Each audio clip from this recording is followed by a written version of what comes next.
I'm Harmony from Hastings, a freshman from Hastings High School. That's how we do it! And this is my poem, In the End.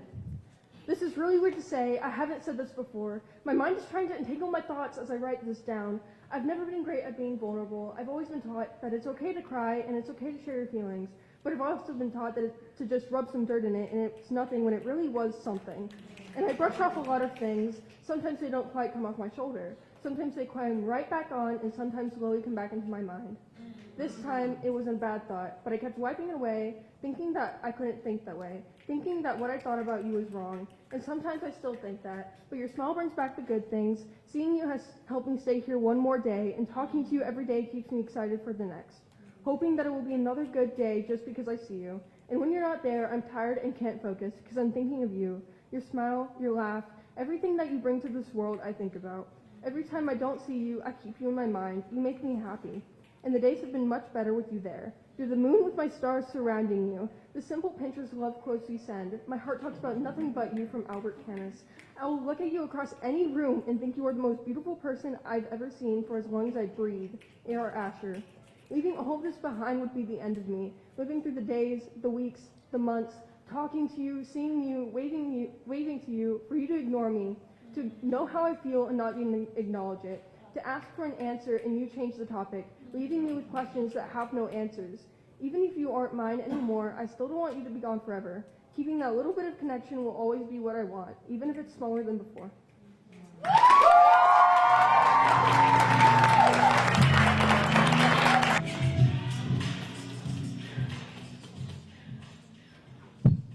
Hi, I'm Presley. I'm a sophomore from Arts and Humanities. Impossible! And this is my poem, Lavender. In the interest of getting to know each other a little better, let's introduce ourselves. Again, let's do name, age, and favorite color.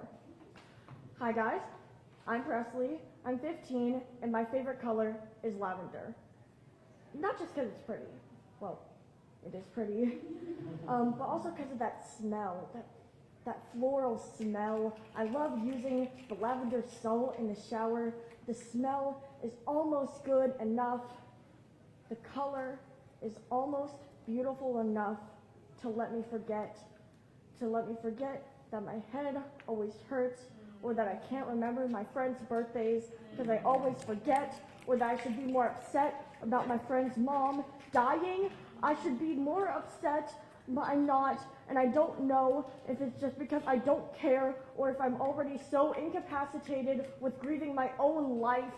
I don't do anything. I just walk around like a wind-up doll, and if I don't do anything now, and I can't remember my past, and I threw away my future, I'm basically dead. But I can barely mourn my own life because I don't remember anything about it. I don't know myself. I stutter through the speech at my own funeral. My cold, light purple lips mumble incomprehensible tales about our brief run-ins during high school, glances of myself in the dark windows of empty classrooms. But I would pivot to talking about the weather, but I haven't gone outside recently enough. Even if I did, I probably wouldn't notice. I can't tell if it's hot or cold. I'm just uncomfortable. It was dark. It's light now, so it must be the morning. The light is burning my eyes, so it must be the sun. I can all but see a lavender haze on the horizon, but I think it's just my bedroom light. I just opened my eyelids. I might know where I am. I think I'm in a bathroom trying to forget what little of my life I can remember. I think it's raining, but that might be the shower. I know that I'm uncomfortable. Maybe it's because I'm standing on a pile of lavender salt that can't disintegrate because I'm standing on it. But really, I know. I know that I'm standing in front of a room full of poets. I'm stood here answering questions no one asked. Maybe that's why I'm uncomfortable. Maybe it's the rain. I can feel the raindrops on my face, but my cheeks are the only thing getting wet. My favorite color is lavender, and I'm Presley, and I'm 15, and my favorite color is lavender for no particular reason.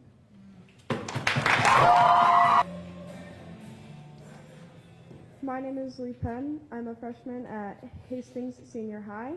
Black and orange is how we do it! And this is my poem, Color Devils.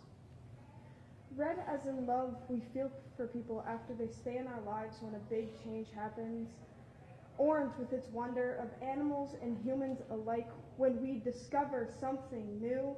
Yellow as hope when passing by your favorite restaurant on a drive with mom. Green being intelligence seen from the gifted program that tells kids they're better than others. Blue in the calm we feel when lightning strikes a little too close for comfort. Purple is royalty that shows kindness to its subjects even during a rough and unkind war. Although we always think those meanings first. When we think of colors, we only see the beauty in them, but colors have darker meaning. What we don't see is purple and the paranoia it brings to crowded rooms when everything is too loud and the lights flicker, getting brighter and brighter. Blue being sadness when you can't find motivation to clean after your family scolds you for being messy. Green having grief after an unloving day of dropping food and fighting with siblings or parents or even teachers at school. Yellow with its hazard on radioactive barrels in those power plants that we see on spy movies that play on cable every Saturday. Orange as in caution, flashing in your head as you listen to your parents' screaming matches at 10 p.m. on a school night. Red meaning anger. It shows in movies when a character finds out they were lied to by their best friend. But even then, every color has their double meaning, like a rainbow after a hurricane. And despite everything, colors are seen in appearances too, distinguishing everything from one another. Red cheeks from the blood rushing in our faces to keep us alive and warm. Orange hair that takes up 5% of the earth and is easy to spot in large crowds. Yellow teeth that are signs of health to a certain extent, confirmed by dentists. Green eyes, rare but gorgeous like nature scattering the globe. Blue veins, an important part of us that we don't appreciate enough. Purple eyes, a rare trait spotted in albinism here and there. Again, double meanings are real. They exist in emotions and looks, even thoughts and words, leaving us terrified or sad, maybe even cut or broken. Purple is bruises on our delicate skin after a fight with a bully or in our heart after an argument with our parents. Blue is tears in our eyes when something expected to be perfect and amazing goes horrifying and awful. Green is illness, both in our bodies and on them, from a cold wet or the germs from sharing utensils. Yellow is skin when our liver fails us, causing a hospital visit where tens of doctors visit your room, now to care for your privacy. Orange is scars left behind from others and or ourselves after we reach our breaking points.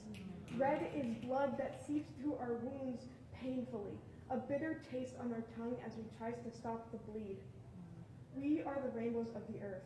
Using every color to our advantage, we are our own destinies, praying that one day every color is loved and appreciated.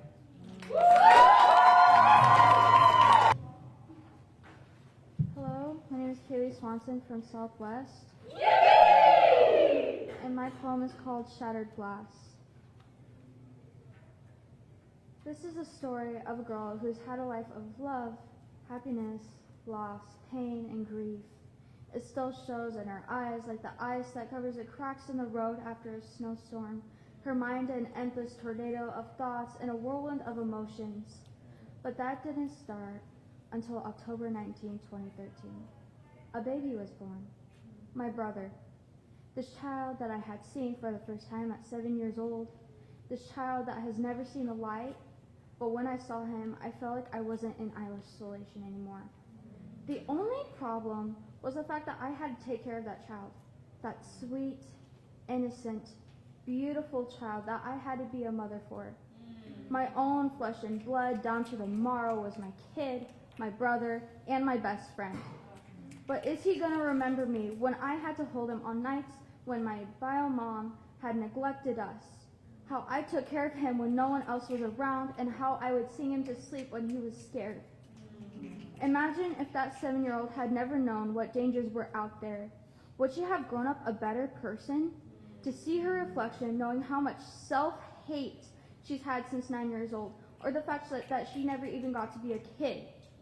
I know that my fragmented thoughts were hers, her reflection turning into shattered glass right before her eyes. The innocence that was once there is now dimmed and burned out.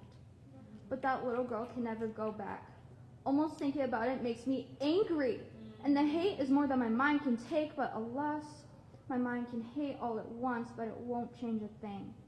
That little girl's paradigm has shifted to no understanding of how to be normal. What is normal but fragments of shards with different reflections of what others think of how people should look and act, or the fact that someone's different catches our eyes and pushes us away.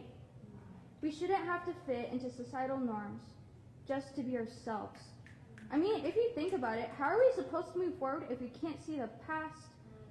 Deceiving looks and covers when we've never even read past the first sentence of that book. This little girl is looking in the mirror of the image others want her to be, broken and shattered to bits till there's nothing left. Those shards of broken glass and fragments of a past so long forgotten through the shards of time, the reflections showing everything but who she wants to be. Her heart is set in stone, her eyes the ice in the road as she fades away through the fragmented parts of time, waiting for someone, waiting for something to save her, when the only person who can save her is herself, while others scream out that she has nothing left. This is her story. I am her. This is my story.